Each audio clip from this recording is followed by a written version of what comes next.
What, Lauren? Hello! Hello. Welcome to our living room. You're just seeing more and more of our house. Have we ever filmed in here before? I don't think we have. I don't think so, but it's stinking cold right now. Mm-hmm. And because there's lots of snow in the forecast tonight. It's still probably Tomorrow. warmer here than in like the majority of the U.S. because everyone's getting hit by a major cold snap.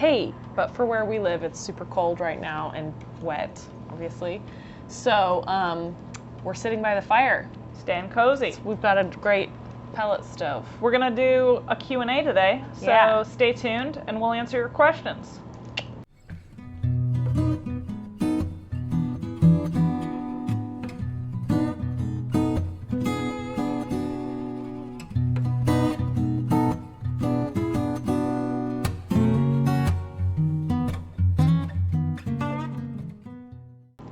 So, question one. What? I have a question. Okay. How'd our cider turn out? Yeah, I have that question too. You do? How do we answer? I don't know. I mean, trying to play. we might have to open it. Yeah.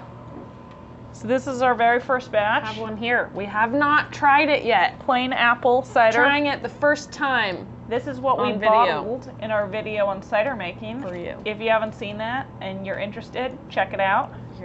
Here's the link, and down below if I remember.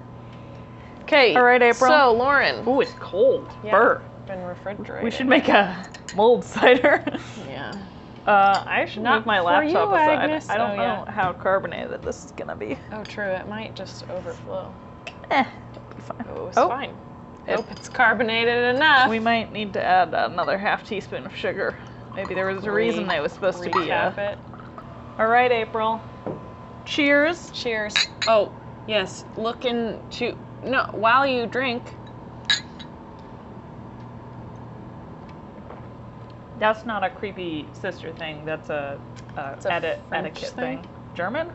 European? I don't know. So this is not very carbonated. It's not, and it's pretty yeasty. Yeah, it's slightly carbonated.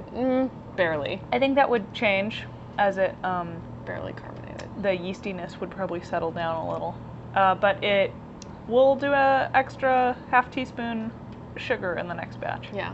Teaspoon and a half. It doesn't taste bad. No, it's good. It's appley. Tastes like it's yeasty nice fermented apple juice. Yeah, there's a dryness to it. It's not too sweet, but it's not really carbonated. All right. I was gonna set this down, but Agnes will absolutely try to drink it. So okay.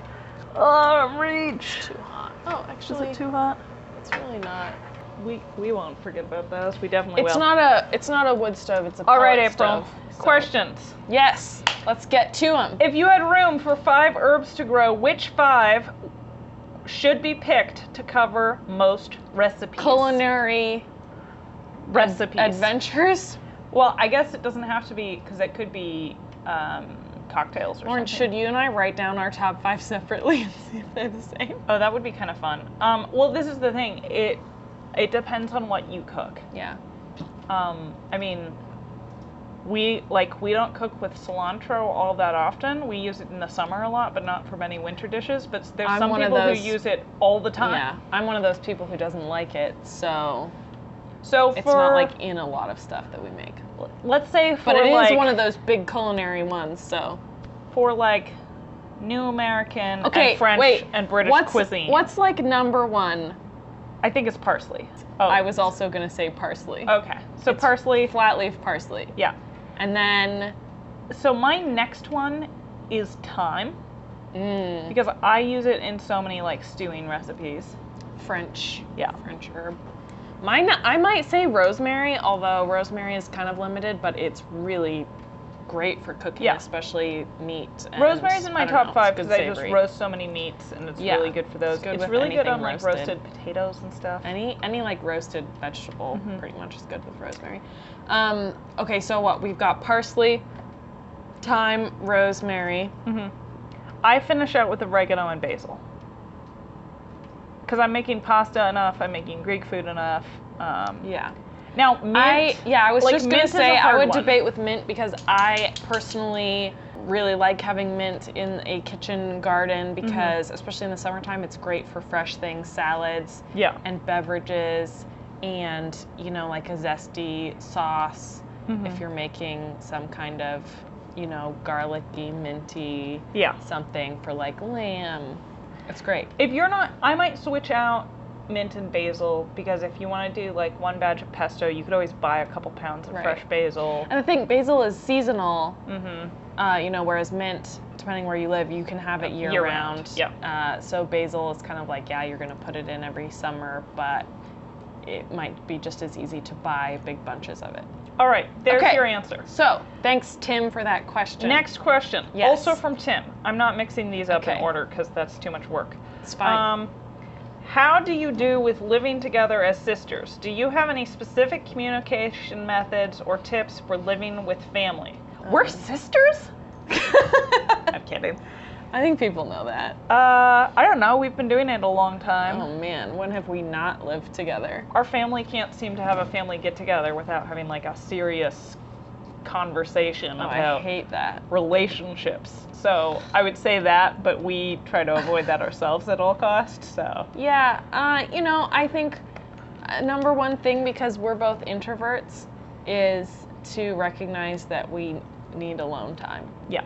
And not be offended if, you know, if Lauren needs alone time, but I want to hang out, I just have to respect it, because I know that maybe the next day I'm going to want alone time and she's bugging me and I'll be all annoyed, but, you know. I do bug you sometimes when we don't always get along well. No. I think we get along. Who does? The thing is, when you're not getting along is fixing it, which is not always a tidy process. You know.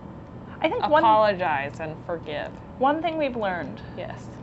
I'm going to hazard a guess. What if I disagree and we get into an argument? I mean, then it'll be a good example. Okay. I think we've learned, we have this pattern sometimes of taking things personally. Oh no. But it has two components. It's both in the like ask and the reaction. So if I ask you like, April, why haven't you put away the mail yet? I don't know, like. Right. But you know, but you do have an assumption of someone else's guilt. But if you live together, you have to ask things of one another too. So you don't want to always be in that pattern, because if I'm like, I don't know, like, April, did you put a bag in the garbage? Or like, that not in a, oh, you should have done this, but like, I'm should I do it? Curious or if you know, did like that. So I don't know. We've learned to approach one another with curiosity, openness. Keep an eye out on patterns. Listen, don't come to us for relationship advice. Go to family therapy or something. Get counseling or read a book. Should we write a self-help book, April? I think we'd be really good at that. Really. Let's just say we're experts at gardening, not anything else. All right. Go, Lauren. Next question. Our friend Billy says, "Oh, I want tips on raised beds." April, take it away. Oh no. You're the expert. Well, actually, I've never built raised beds. I've built garden boxes completely on legs, like with bottoms, so I could, you know, give advice on that, I guess. Only one of the two has broken since making them. I thought they both have now. Ours didn't.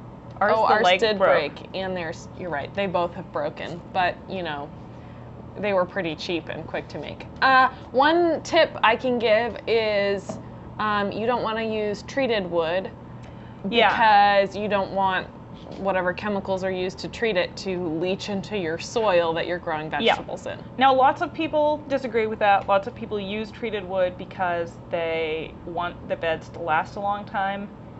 It's a toss-up. Cedar is a really good middle ground because it's naturally pest resistant and doesn't rot easily. Just use a really good dense wood to start with, and it's still going to last for a long time. You can also buy fancy corrugated metal ones. I've heard really good things about those. There are other ways to do raised bags. Bags, and there's like bins, so it doesn't have to be wood. You can use a lot of different things, but bags are a great way, especially if you live somewhere more temporary but you want a raised bed. get they're like big bags. Territorial has a garden in a bag kit that sends you seeds and a big like 4x4 bag that you just fill with potting soil. So that's honestly, easy if we were still in an apartment, I would get that. Yeah, it's pretty cool. Let me give you a little more context to this question though. Okay. Because I said any questions in particular.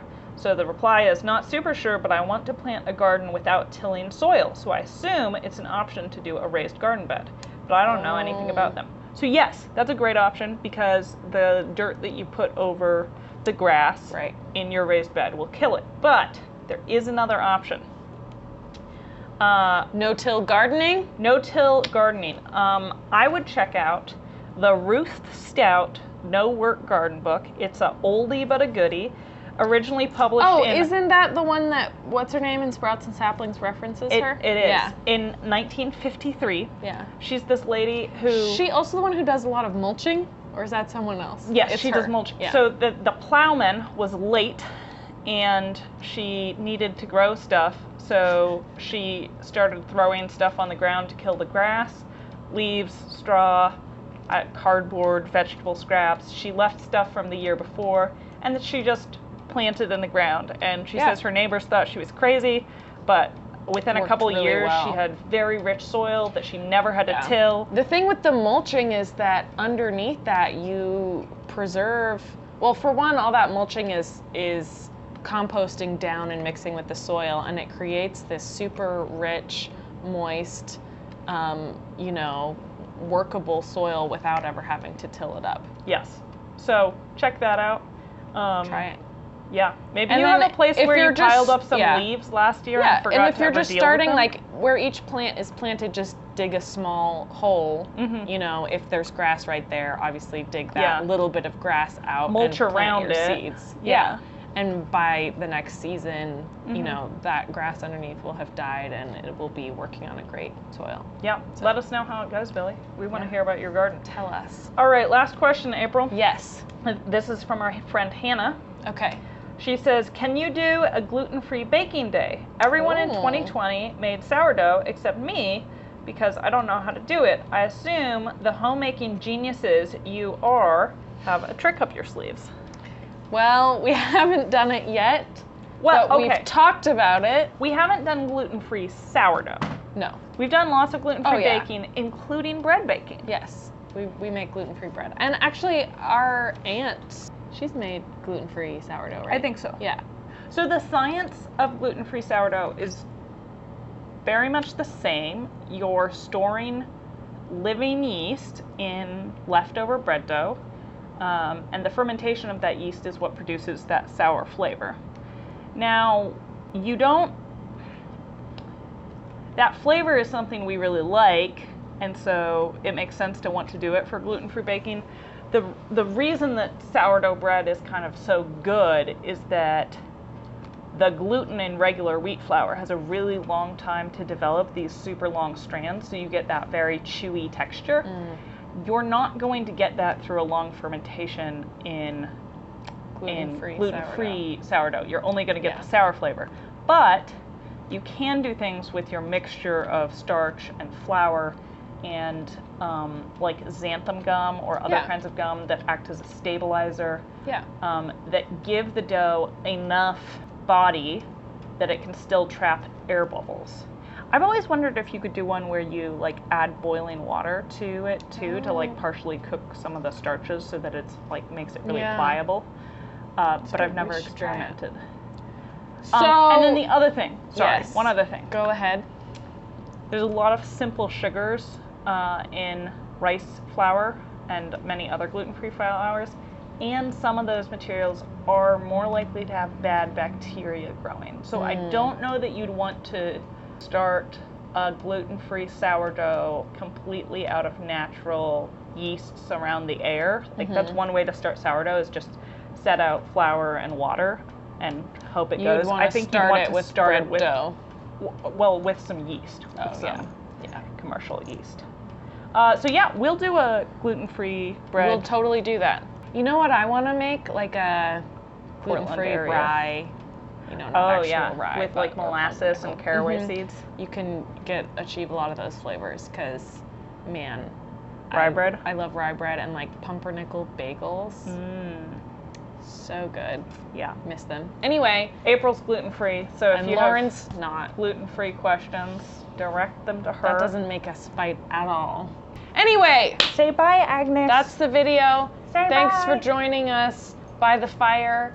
And if you have more questions for us to answer in the future, DM us on Instagram or email us or just comment on a video. We do not at this point get so many comments that we miss a single one. We see every comment. If this is the first video that happens on, sorry. So be it. Yeah, I mean, I guess if you're watching this way in the future and we're super popular, then you might be at a luck. We'll probably still read every comment. We'll just catch up on like Saturdays or something. Do you realize how many comments there might be? Bradley only reads every comment. I don't believe it. He said he did.